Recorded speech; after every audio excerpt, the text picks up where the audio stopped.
Hello everyone, A2 chemistry chapter is electrochemistry, lecture number 10। आज के इस लेक्चर में हम लोग आपके सिलेबस में जो different types of voltaic cell या different types of galvanic cells हैं, different types of electrochemical cells, उनको स्टडी करेंगे। तो जनरली आपने ये बात याद रखनी है, there are 5 types of voltaic cell that are in your syllabus. कौन कौन से 5 टाइप्स हैं? Number 1, dry cell, common dry cell जो हम डेली लाइफ में घरों पे यूज करते हैं रिमोट कंट्रोल्स में, और ये वो टाइप है ड्राई सेल की that can not B recharged. तो ये नॉन रिचार्जेबल ड्राई सेल पे हम डिस्कशन करेंगे। Second type of voltaic cell जो हमारे सिलेबस में है, जिसको हम डिस्कस करेंगे, it is lead acid accumulator, car battery जिसका दूसरा नाम है। नंबर 3, फ्यूल सेल, बहुत कॉमनली आजकल यूज हो रहा है फ्यूल सेल व्हीकल्स में। नंबर 4, लिथियम आयन बैटरी, हमारे लैपटॉप में जो कॉमनली यूज़ हो रही है, हमारे मोबाइल सेट्स में यूज़ हो रही है। Number 5 is nickel metal hydride battery. So these are the 5 types of voltaic cell that are in your A2 syllabus. हमने इन सारे सेल्स को वन बाय वन डिस्कस करना है, और इन सब सेल्स के बारे में 3 इंपॉर्टेंट इंफॉर्मेशन हैं जिस पे क्वेश्चन आपके A2 के एग्जाम्स में आ सकते हैं। सबसे पहला क्वेश्चन जो इनमें से कोई भी सेल एग्जाम्स में आपको दे के पूछा जा सकता है, what is the composition of each type of cell. Composition में आपने ये बताना है anode, cathode are made up of which material, what is the electrolyte that we use, and second thing that can be asked, what are the chemical equations for the reactions when cell they produce voltage, और comparatively आपसे advantages and disadvantages of these cells with respect to each other, ये information भी पूछी जा सकती है। So there are 3 typical types of questions that can be asked for different types of voltaic cell: composition, chemical equations, advantages and disadvantages, comparative advantages and disadvantages. तो चलिए सबसे पहला टाइप ऑफ सेल स्टार्ट करते हैं, it is dry cell. सबसे पहली बात जो आपने याद रखनी है, what is the composition of dry cell. Composition में आपको पता होना चाहिए anode, cathode, they are made up of which material, और क्या कौन सा इलेक्ट्रोलाइट हम यूज करते हैं इस ड्राई सेल में। तो सबसे पहली बात जो ड्राई सेल आप लोगों ने याद रखना है, जो घरों पे कॉमनली हम यूज करते हैं, dry cell that is non rechargeable. इसमें जो एनोड है, it is made up of zinc metal. Anode it is always made up of zinc metal. Outer covering अगर आपने कभी देखी हो ड्राई सेल की, तो it is of silver grey colour. वो जो सिल्वर ग्रे कलर का मेटल है, it is zinc metal. Cathode, cathode is the black rod. एक सेंटर में स्टील कैप होती है ड्राई सेल के, उस स्टील कैप के नीचे एक ब्लैक रॉड होता है। That black rod it is made up of graphite, carbon, and this graphite it is coated with powdered manganese 4 oxide. Now what is the purpose of manganese 4 oxide? Manganese 4 oxide act as an oxidizing agent. It is used as a depolarizer. तो दो बातें आपने याद रखनी है, anode किस material का है, कैथोड किस मटेरियल का है। इसके साथ साथ हम क्या इलेक्ट्रोलाइट है जो यूज करते हैं कॉमनली ड्राई सेल में। ड्राई सेल में जो कॉमन इलेक्ट्रोलाइट यूज करते हैं, it is a paste of a strong electrolyte that is ammonium chloride powder. तो अमोनियम क्लोराइड का हम सॉलिड लेते हैं और उसका पेस्ट बना लेते हैं, तो that paste is used as an electrolyte in the dry cell. तो जब कभी आपसे कंपोजिशन के बारे में क्वेश्चन पूछा जाए, आप कह सकते हैं ड्राई सेल में anode is made up of zinc, cathode is made up of graphite, and graphite is coated with powdered manganese 4 oxide that act as a depolarizer, that acts as an oxidizing agent. Electrolyte is ammonium chloride solid. Ammonium chloride solid, it acts as electrolyte. दूसरा जो typical question आपसे पूछा जा सकता है, whenever we connect 2, 4 or 6 dry cells, how they produce voltage, how they produce electrical energy, how they change, how they convert chemical energy into electrical energy। तो उसके लिए हमें केमिकल इक्वेशन लिखनी आनी चाहिए। अगर आपको कंपोजिशन याद हो किसी भी सेल की, तो केमिकल इक्वेशन लिखना कोई डिफिकल्ट नहीं है। केमिकल इक्वेशन लिखना इसलिए डिफिकल्ट नहीं है because you people know at anode which process takes place, at anode always oxidation takes place. And at cathode which process takes place, at cathode reduction takes place. तो इस वक्त जो हमारा anode है it is made up of zinc. तो anode पे oxidation होगी, oxidation किसकी होगी, जिंक मेटल की होगी। Zinc metal by losing 2 electron it will be converted into zinc ion. तो जब कभी आप 2, 4, 6 सेल ड्राई सेल कनेक्ट करेंगे, उनको किसी रिमोट कंट्रोल या किसी और ऐसे किसी भी और ऐसे अपरेटस में आप यूज़ करेंगे, तो ये सेल्स जो हैं उनमें जो एनोड है, एनोड पे प्रोसेस ऑफ ऑक्सीडेशन स्टार्ट हो जाएगा। ये जो 2 इलेक्ट्रॉन प्रोड्यूस होंगे ऑक्सीडेशन में एनोड पे, through the external circuit they will reach at the cathode. Cathode it undergoes reduction. कौन से आयन की रिडक्शन होगी कैथोड पे? कैथोड पे अगर आप देखें हमारे इलेक्ट्रोलाइट में 2 आयन्स हैं, one is positive ammonium ion, other is negative chloride ion. जो पॉजिटिव अमोनियम आयन है it is electron deficient, it is in need of electron. तो at cathode ammonium ion it will undergo reduction by the gain of electron. Ammonium, when it will gain electron, it will produce ammonia gas and hydrogen gas. तो second जो reaction होगा हमारा cathode पे, cathode के दोनों product जो हैं वो गैसेज हैं। तो अगर ये रिएक्शन कंटिन्यू रहे इसी तरह, तो थोड़ी ही देर में क्या होगा, due to the production of larger amount of gases, internal pressure will build up. And what that internal pressure can do, that internal pressure can explode the dry cell. तो इस चीज को रोकने के लिए ऑलरेडी हमने एक सॉल्यूशन रखा हुआ है, इसी सेल के अंदर हमने एक डीपोलराइजर रखा हुआ है मैंगनीज 4 ऑक्साइड, जो इंटरनल प्रेशर बिल्ड अप नहीं होने देगा, जो सेल को एक्सप्लोड नहीं होने देगा। तो डीपोलराइजर क्या करेगा, कैसे फंक्शन करेगा? तो आपने याद रखना है ये जो दोनों गैसेस प्रोड्यूस हुई हैं, इनमें से जो एक गैस है hydrogen gas, it has strong affinity for oxygen, it is in need of oxygen. Why? Whenever it gets oxygen, hydrogen quickly it is oxidised into water. तो ये जो हाइड्रोजन गैस प्रोड्यूस हुई है it will snatch oxygen from the oxidising agent, from the depolariser MnO2 hydrogen gas, it will be converted into water. और आप लोगों को पता है water it is a liquid, so gas no more remain behind, it has been converted into liquid water. What is the added advantage of this liquid water? This liquid water it can act as a solvent, so it has the ability to absorb the second gas produced at cathode. Cathode पे दूसरी gas जो produce हुई है वो है ammonia gas. तो ammonia gas will be absorbed by water, will be dissolved in water, and ammonia will undergo an acid base reaction with water producing ammonium ion and hydroxide ion. Ammonia देखें यहाँ पे ionise हुआ है, ammonia ने water से H snatch कर लिया है और water it has become OH negative. तो ये दो रिएक्शन जो होते हैं they are very helpful since they avoid building up of internal pressure and cell dry cell does not explode. तो ये हमारा फंक्शन है डीपोलराइजर का। जब कभी आपसे पूछा जाए what is the function of depolariser, तो आप ये बात याद रख सकते हैं that it avoids building up of internal pressure by oxidizing one gas into its oxide and by dissolving the other gas. अब हमें एडेड एडवांटेज क्या है इस डिपोलराइजर का? एक तो हमारी गैसेस दोनों जो हैं वो गैसेस नहीं रही, एक गैस लिक्विड में कन्वर्ट होगी और दूसरी गैस उस लिक्विड में डिसॉल्व होगी। एडेड एडवांटेज ये है हमारे इस डिपोलराइजर रिएक्शन का कि जो हमारे सेकंड रिएक्शन, सेकंड गैस जब वाटर में डिसॉल्व हुई तो सेकंड रिएक्शन से जो आयन प्रोड्यूस हुआ वो हो गया अमोनियम आयन, और ammonium ion is that ion of electrolyte that was reduced eight the cathode. तो इसकी वजह से क्या हो गया, हम कह सकते हैं कि हमारा इलेक्ट्रोलाइट रीजनरेट हो गया।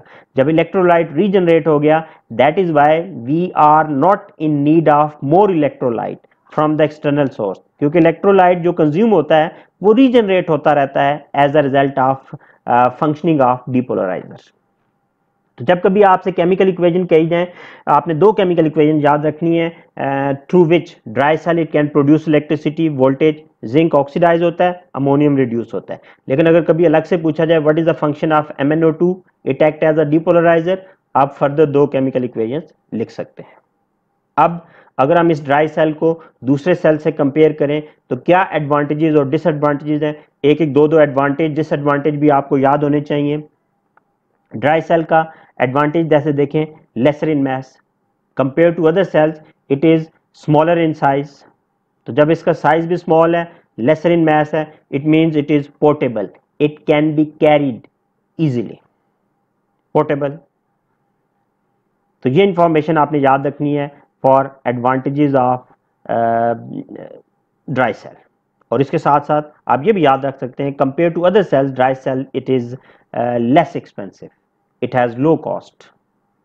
लेकिन जहाँ पे इसके ये एडवांटेज हैं वहाँ पे कुछ डिसएडवांटेज भी हैं कंपेयर टू अदर सेल्स। सबसे बड़ा डिसएडवांटेज यहाँ पे पहले मैं आपको बता चुका हूँ, it is non rechargeable, it can not be recharge.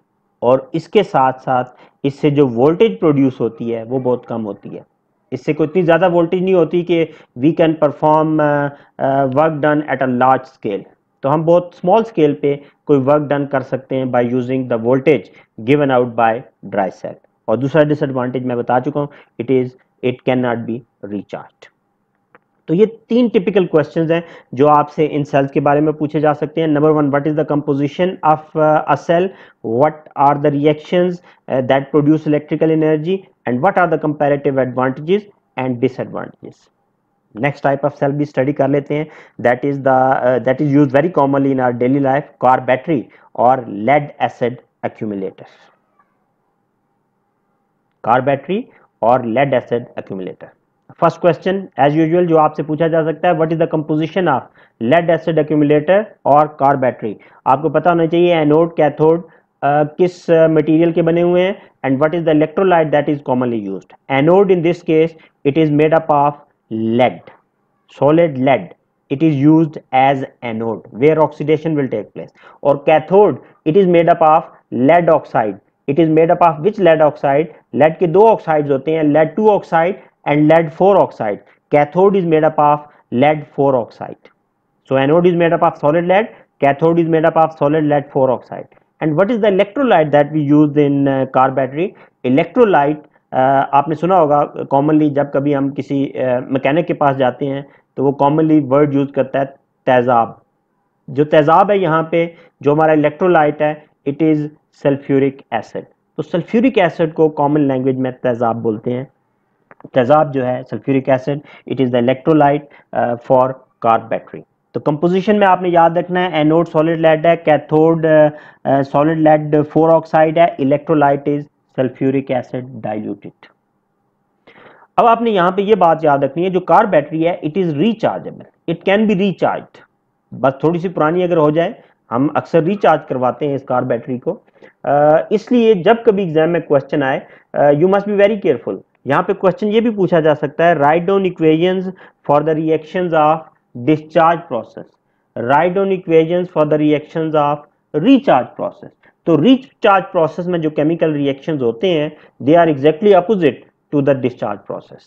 हम लोग पहले यहाँ पे जो केमिकल इक्वेशन लिख रहे हैं, those chemical equations are for the process of discharge. Discharge process होता है when chemical energy it is converted into electrical energy. Discharge process होता है व्हेन वोल्टेज इज प्रोड्यूस्ड। और रिचार्ज प्रोसेस होता है when electrical energy is converted into chemical energy when voltage is consumed. तो पहले हम इक्वेशन लिखने जा रहे हैं डिस्चार्ज प्रोसेस की। Based on discharge process you will become able to write on equation yourself for the recharge process.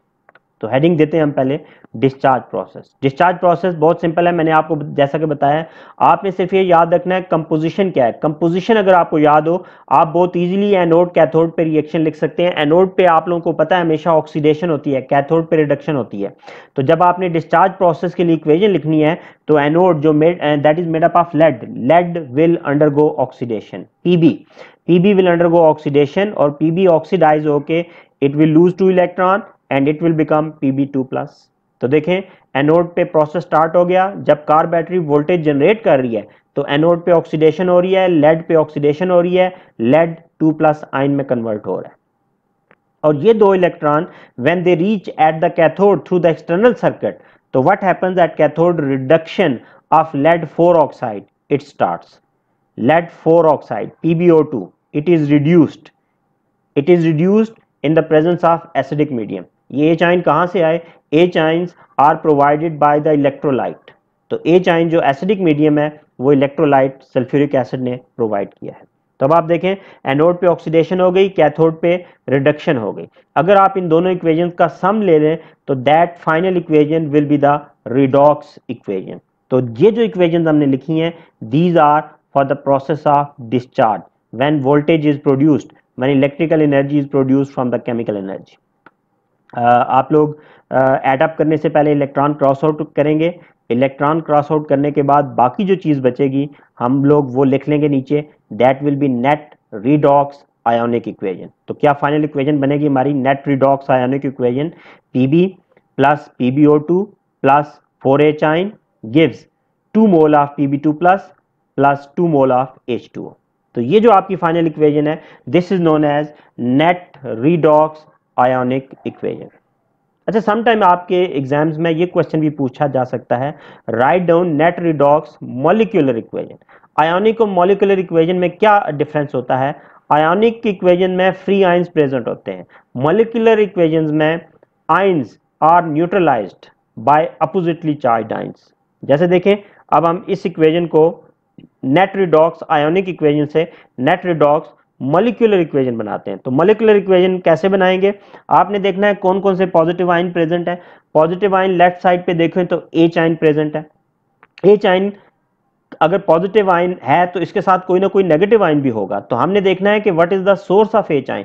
H ion कहां से आए हमारे पास? H आयन आए सल्फ्यूरिक एसिड से। तो सल्फ्यूरिक एसिड में H आयन के साथ साथ कौन सा नेगेटिव आयन होता है? Sulphate ion. तो सल्फ्यूरिक एसिड के एक मॉलिक्यूल में एक सल्फेट के साथ 2 H आयन होते हैं। आपके पास इस वक्त इक्वेशन में 4 मोल हैं H आयन के। तो इसका मतलब है कितने सल्फेट के आयन हमें चाहिए होंगे? हमें 2 सल्फेट के आयन चाहिए होंगे ताकि 4 mole of H ion neutralise हो जाएंगे। इसलिए इक्वेशन को ओवरऑल न्यूट्रल करने के लिए दोनों साइड्स पे हम लोग 2 mole of sulphate ion add कर देंगे। अब हमने सल्फेट आयन ऐड कर दिए। नेट मॉलिक्यूलर इक्वेशन आप बना सकते हैं। नेट न्यूट्रल इक्वेशन जो आपकी बनेगी वो हो जाएगी Pb solid plus PbO2 solid plus H2SO4 solution gives 2 mole of PbSO4 solid plus 2 mole of H2O liquid। ये जो आपकी इक्वेशन है, this equation is known as net redox molecular equation for the process of discharge. जब आपकी car battery काम कर रही है, जब आपकी car battery electrical energy produce कर रही है, तो ये केमिकल रिएक्शंस होते हैं। अब इस केमिकल रिएक्शन में अगर आप लोगों ने देखा हो, शायद नोटिस किया हो, कभी कभी हमारी कार बैटरी ओवरचार्ज हो रही होती है। ओवरचार्ज जब होती है तो टर्मिनल के साथ आपको एक व्हाइट सॉलिड नजर आता है। वो व्हाइट सॉलिड क्या होता है? जो ओवरचार्जिंग में प्रोड्यूस हो रहा होता है, या ओवरचार्जिंग ना भी हो रही हो तो व्हाइट सॉलिड कुछ अरसे के बाद बैटरी के टर्मिनल के साथ आप लोग बड़ी इजीली देख सकते हैं। वो जो व्हाइट सॉलिड होता है बैटरी के टर्मिनल के साथ, वो होता है PbSO4। PbSO4, ये PbSO4 इनसॉल्युबल सॉलिड होता है। जब कभी हमारा सॉल्यूशन कॉन्सेंट्रेटेड होना शुरू होता है तो PbSO4 प्रेसिपिटेट होना शुरू हो जाता है। इसलिए आप लोगों के माइंड में होगा कि हम लोग हमेशा level of water test check करते रहते हैं, और off and on after some days हमेशा आपको कहा जाता है कि आपने डिस्टिल्ड वाटर कार बैटरी में डालते रहना है, लेवल ऑफ द लिक्विड आपने चेक करते रहना है ताकि आपका सॉल्यूशन कॉन्सेंट्रेटेड ना हो जाए। अगर सॉल्यूशन कॉन्सेंट्रेटेड हो जाए तो प्रेसिपिटेशन हो जाती है, PbSO4 बन जाता है। PbSO4 टर्मिनल के ऊपर आके स्टिक कर जाता है। जब PbSO4 टर्मिनल के ऊपर स्टिक कर जाता है तो जो टर्मिनल्स हैं उनकी कंडक्शन वो कम हो जाती है। जब टर्मिनल की कंडक्शन कम हो जाती है तो इसका मतलब है कंडक्शन ना होने की वजह से गाड़ी जो है वो हमारी स्टार्टिंग ट्रबल देना शुरू कर देती है। तो उस सूरत में हमें उसको रिचार्ज करना पड़ेगा, या हमें वो टर्मिनल निकाल के हमें उनको वॉश करना पड़ेगा हॉट वाटर से टू रिमूव सॉलिड PbSO4, वरना कंडक्टिविटी जो हमारे इलेक्ट्रोड की है वो रिड्यूस हो गई है, इसलिए हमारी गाड़ी स्मूथ रन नहीं कर सकेगी, स्टार्ट नहीं हो सकेगी। तो ये बातें आपने याद रखनी है। ये बातें उस वक्त हैं जब कभी बैटरी ओवरचार्ज हो रही है या सोल्यूशन कॉन्सेंट्रेट हो गया और PbSO4 प्रेसिपिटेट हो रहा है। अब इसके मुकाबले में अगर कभी क्वेश्चन आ जाए, right on equation for the recharge process. देखिए डिस्चार्ज प्रोसेस की इक्वेशन हमने एनोड कैथोड को देख के लिख ली है, तो रिचार्ज प्रोसेस की इक्वेशन भी लिखना कोई प्रॉब्लम नहीं है। रिचार्ज प्रोसेस में क्या होगा, जो हमारा लेड था जिस पे पहले ऑक्सीडेशन हुई है, तो रिचार्जिंग करते हुए लेड पे रिडक्शन हो जाएगी, और लेड 4 ऑक्साइड जिस पे पहले रिडक्शन हो चुकी है, रिचार्जिंग में उस पे ऑक्सीडेशन हो जाएगी। इसका मतलब क्या हुआ, इसका मतलब हुआ ये जो हमारी इक्वेशन नंबर 1 है, इक्वेशन नंबर 1 में डिस्चार्ज प्रोसेस में ऑक्सीडेशन हुई, अब हमने इस प्रोसेस को रिवर्स करके लिख देना है, तो वो हमारी रिचार्जिंग हो जाएगी। इक्वेशन नंबर 2 जिस पे पहले रिडक्शन हुई, अब हम इसमें ऑक्सीडेशन कर देंगे, यानी कि इसके प्रोडक्ट्स को रिएक्टेंट लिख दें, रिएक्टेंट्स को प्रोडक्ट लिख दें, ये आपके ऑक्सीडेशन हो जाएगी। और जो redox, net redox ionic equation है, आप इसको भी अगर रिवर्स करके लिख दें, तो ये आपकी net redox equation for recharging process हो जाएगी। तो डिस्चार्ज प्रोसेस की इक्वेशंस आप लिखना सीख लें, उसकी बेस पे रिचार्ज प्रोसेस की इक्वेशन लिखना कोई प्रॉब्लम नहीं है, और डिस्चार्ज प्रोसेस की इक्वेशन सीखना भी बहुत इजी है। आपने सिर्फ कंपोजिशन याद रखनी है कि एनोड कैथोड किस मटेरियल पे बने हुए हैं। एनोड पे हमेशा ऑक्सीडेशन होती है, कैथोड पे हमेशा रिडक्शन होती है। तो केमिकल इक्वेशन लिखना आपके लिए कोई मुश्किल नहीं रहा। कैसे वोल्टेज प्रोड्यूस होती है, कैसे हमारी गाड़ी का जनरेटर ऑन होता है, and motor vehicle starts running. Okay, इसके बाद जो लास्ट क्वेश्चन आपसे पूछा जा सकता है, what are the comparative advantages and disadvantages of lead acid accumulator compare to the other types of cells. तो देखिए एडवांटेज में सबसे पहला जो एडवांटेज आप याद रख सकते हैं, compare to other cells it can produce high voltage. Number 2, it is rechargeable. अभी मैंने आपको बताया आप डिस्चार्ज प्रोसेस की केमिकल इक्वेशंस भी लिख सकते हैं, रिचार्जिंग की भी केमिकल इक्वेशंस लिख सकते हैं। डिसएडवांटेजेस में, compare to other cells it is large in size, greater in mass, so it is difficult to carry. Also, it is expensive. I hope आज का लेक्चर आपको समझ आ गया होगा। Thank you for your time.